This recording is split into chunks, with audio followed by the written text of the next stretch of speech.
నేడు కాళేశ్వరం కమిషన్ ముందు మాజీ సీఎం ప్రతిపక్ష నేత కేసీఆర్ హాజరు కానున్నారు. పీసీ ఘోష్ ఎదుట హాజరై వివరణ ఇవ్వనున్నారు. ఈ క్రమంలో 11:30 బీఆర్కే భవన్ కు వెళ్లనున్నారు కేసీఆర్. ఎర్రవల్లి ఫామ్ హౌస్ నుంచి కేసీఆర్ బయలుదేరనున్నారు. ఆయన వెంట హరీష్ రావు, వేముల ప్రశాంత్ రెడ్డి, పలువురు నేతలు రానున్నారు. కాగా విచారణలో పలు కీలక అంశాలపై కేసీఆర్ ను విచారణించింది కమిషన్. ఇప్పటికే కమిషన్ ముందు ఈటెల రాజేందర్, హరీష్ రావు హాజరై వివరణ ఇచ్చారు.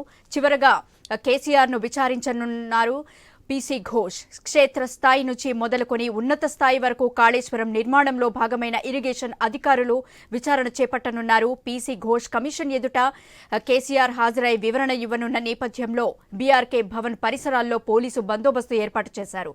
బీఆర్కే భవన్ కు బీఆర్ఎస్ శ్రేణులు తరలివచ్చే అవకాశం ఉంది.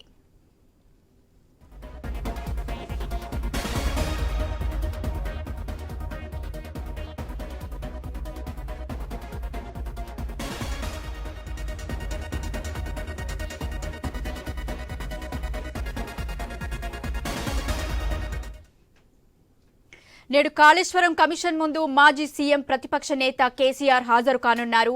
పీసీ ఘోష్ ఎదుట హాజరై వివరణ ఇవ్వనున్నారు. ఈ క్రమంలో 11:30 బీఆర్కే భవన్ కు వెళ్లనున్నారు కేసీఆర్. ఎర్రవల్లి ఫామ్ హౌస్ నుంచి కేసీఆర్ బయలుదేరనున్నారు. ఆయన వెంట హరీష్ రావు, వేముల ప్రశాంత్ రెడ్డి, పలువురు నేతలు రానున్నారు. కాగా విచారణలో పలు కీలక అంశాలపై కేసీఆర్ ను విచారించనుంది కమిషన్.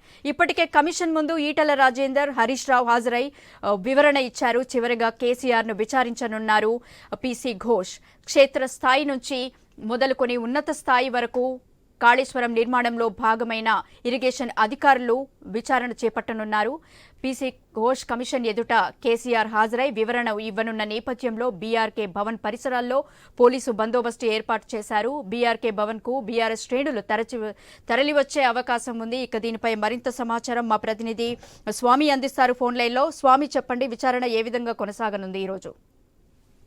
గీత, బీఆర్ఎస్ పార్టీ అధినేత మాజీ ముఖ్యమంత్రి కేసీఆర్ ఈ రోజు Kaleshwaram commission chairman PC Ghosh, justice Pinaki Ghosh commission ముందు హాజరు కాబోతున్నారు. ఇప్పటికే కాళేశ్వరం ప్రాజెక్టులో భాగంగా నిర్మించినటువంటి మేడిగడ్డ, సుందిల్లా, అన్నారం బ్యారేజీలో జరిగినటువంటి అవకతవకలు, ఆర్థిక పరమైనటువంటి విషయాలు, ఇటు మళ్ళీ విధానపై నిర్ణయాలపైన కమిషన్ విచారణ కొనసాగిస్తుంది. కాంగ్రెస్ ప్రభుత్వం అధికారంలోకి రాగానే ఏర్పాటు చేసినటువంటి ఈ కమిషన్ ఇప్పటికే దాదాపుగా రిటైర్డ్ ఇంజనీర్లు, ఐఏఎస్ లను, ఒకవైపు కాంట్రాక్ట్ సంస్థలకు సంబంధించిన అనేక అధికారులను దాదాపుగా 113 మందిని విచారించింది. ఇప్పుడు 115వ వ్యక్తిగా కేసీఆర్ ఈ కమిషన్ ముందుకు హాజరు కాబోతున్నారు. తొలుత కేసీఆర్ ఈ నెల 5వ తేదీన హాజరు కావాల్సి ఉన్నప్పటికీ కూడా ఆయన ఆరోగ్య కారణాల రీత్యా కమిషన్ కు మరో తేదీని నిర్ణయించాలని చెప్పి కోరడంతో కూడా నేటికి వాయిదా వేశారు. ఈ నెల 6వ తేదీతోనే వైపు మాజీ ఆర్థిక శాఖ మంత్రి, గత ప్రభుత్వంలో పనిచేసినటువంటి ఈటెల రాజేందర్ కమిషన్ ముందు హాజరయ్యి విచారణ ఎదుర్కొన్నారు. ఆ తర్వాత 9వ తేదీన మొన్న మాజీ ఇరిగేషన్ శాఖ మంత్రి, బీఆర్ఎస్ పార్టీకి చెందిన నాయకులు హరీష్ రావు కూడా కమిషన్ ముందు హాజరయ్యారు. కమిషన్ వారు అన్ని కోణాల్లో వారికి సంబంధించినటువంటి విచారణ కొనసాగించింది. హరీష్ రావు కూడా తమ వద్ద ఉన్నటువంటి అన్ని రకాల ఆధారాలన్నీ కూడా కమిషన్ కు సమర్పించారు. మొత్తానికి ఇప్పుడున్న పరిస్థితుల్లో ఈ రోజు ఏకంగా అప్పటి ముఖ్యమంత్రిగా ఈ మొత్తం వ్యవహారాలు చూసినటువంటి కేసీఆర్ అప్పుడు ఇరిగేషన్ శాఖ కూడా తన వద్దే ఉంచుకున్నారు. రెండోసారి కాళేశ్వరం ప్రాజెక్టు ప్రారంభోత్సవ సమయంలో కూడా కేసీఆర్ వద్ద ఇరిగేషన్ శాఖ ఉంది. ఆ తర్వాత ఈ మేడిగడ్డ బ్యారేజ్ పొంగిన సమయంలో కూడా ఆ శాఖ కేసీఆర్ వద్దనే ఉన్నది. ఇప్పుడున్న పరిస్థితుల్లో జస్టిస్ పినాకీ ఘోష్ గతంలో సుప్రీంకోర్టు జస్టిస్ గా పనిచేశారు. ఆయన నేతృత్వంలోనే కాంగ్రెస్ ప్రభుత్వం ఈ కమిషన్ ఏర్పాటు చేసింది. ఈ కమిషన్ గడువు కూడా గతంలో ముగిసినప్పటికీ కూడా మరో 2 నెలలు, జూలై 31 వరకు కూడా కమిషన్ గడువును పొడిగించి విచారణ అయితే చేస్తూ ఉన్నారు. ఈ రోజు కేసీఆర్ విచారణకు సంబంధించి పలు కీలక అంశాలు కూడా వచ్చే అవకాశం ఉంది. అయితే విచారణను ఓపెన్ కోర్టు ద్వారా చేస్తారా, నేరుగా ఫేస్ టు ఫేస్ చేస్తారా అనేది కూడా ఇప్పుడు కొంత సస్పెన్స్ గా ఉన్నది. ఒకవైపు కేసీఆర్ విచారణ చేస్తున్నట్టుగానే బీఆర్ఎస్ శ్రేణులు కాంగ్రెస్ ప్రభుత్వం పైన బగ్గున మండిపోతున్నాయి. కావాలని చెప్పేసి ఆ కేసీఆర్ ను పొలిటికల్ గా ఎదుర్కోలేక బదనాం చేయడం కోసమే ఈ కాళేశ్వరం కమిషన్ ఏర్పాటు చేసి వేధిస్తున్నారనేది కూడా బీఆర్ఎస్ నేతల వాదన.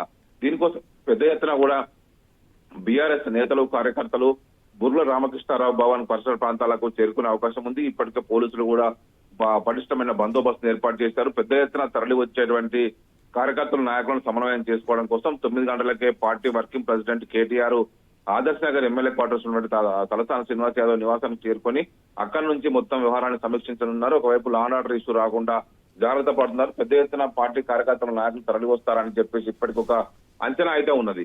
మరోవైపు కొద్దిసేపటి క్రితమే పార్టీ నా ఎమ్మెల్సీ కల్వకుంట్ల కవిత, తెలంగాణ జాగృతి అధ్యక్షురాలు కేసీఆర్ తనయురాలు కవిత కూడా ఎర్రవల్లి ఫామ్ హౌస్ కు చేరుకున్నట్టుగా మనకు సమాచారం అందుతుంది. ఇప్పటి వరకు కూడా ఇంతవరకు కవిత వైపు లేఖలు బయటకు వచ్చి ఇష్యూ అయిన తర్వాత ఆమె ఇంతవరకు కేసీఆర్ ని కలవలేదు. ఈ రోజు ఆమె కేసీఆర్ ను కలవడం కోసం ఎర్రవల్లి ఫామ్ హౌస్ విన్నట్టు తెలుస్తుంది. ఆమె కూడా కేసీఆర్ తో పాటు వస్తారని చెప్పేసి కూడా అంతా అనుకుంటున్నారు. ఆయనతో పాటు వేముల ప్రశాంత్ రెడ్డి, వైపు హరీష్ రావుతో పాటు కీలక నేతలంతా కూడా కేసీఆర్ తో పాటే 11:30 గంటల సమయంలో బీఆర్కే భవన్ కు చేరుకుంటారని సమాచారం ఉంది. దీంతో పెద్ద ఎత్తున కూడా పార్టీ నాయకులు కార్యకర్తలంతా కూడా చేరుకుంటున్నారు. అక్కడికి ఒకవైపు భారీ ఎత్తున కూడా పోలీసు బందోబస్తు అనేది ఏర్పాటు చేస్తారు.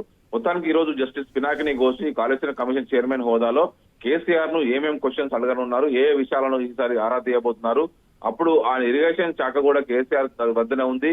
ఒకవైపు గతంలో ఉమ్మడి ఆంధ్రప్రదేశ్ రాష్ట్రంలో తమ్మిడిహట్టు, అప్పుడున్నటువంటి ఆంధ్రప్రదేశ్ మహారాష్ట్ర బార్డర్ లో ఉన్నటువంటి తమ్మిడిహట్టు ఏరియా వద్ద బ్యారేజ్ నిర్మించాలనుకున్నప్పుడు కూడా ఆ తర్వాత పర్మిషన్ రాకపోవడంతో తెలంగాణ రాష్ట్రం వచ్చిన తర్వాత ప్రాజెక్టు సైట్ ను మార్చి ఒకవైపు మేడిగడ్డకు వద్ద వాటర్ సోర్స్ టేకింగ్ పాయింట్ కి తీసుకోవడం జరిగింది. దీంతో ప్రాజెక్టులో కూడా దాదాపుగా 90,000 కోట్లు ఖర్చు చేశారు. జరిగినటువంటి ఆర్థిక పరమైనటువంటి అవకతవకలు ఏమైనా జరిగాయా, విధానపర నిర్ణయాలు ఏమైనా రుజువులు ఉన్నాయా, ఎక్కడ ఏం జరిగింది, టెక్నికల్ అంశాలు ఏంటని కూడా ఈ కమిషన్ విచారిస్తుంది. ఈ రోజు కమిషన్ కేసీఆర్ ను ఎలాంటి క్వశ్చన్స్ అడుగుతుంది అనేది కూడా కొంత సస్పెన్స్ గా ఉన్నది. గీత, అయితే స్వామి, మరి బ్యారేజీలు నిర్మించమని, నీళ్లు నింపమని ఎవరు అనుమతి ఇచ్చారు అని చెప్పేసి పీసీ ఘోష్ కమిషన్ క్వశ్చన్ చేసింది. హరీష్ రావు దీనికి సమాధానాలు కూడా ఇచ్చారు. మరి ఈ రోజు కూడా విచారణ కొనసాగుతుంది. అయితే కమిషన్ విచారణ ఎలాంటి మలుపు తిరగనుంది?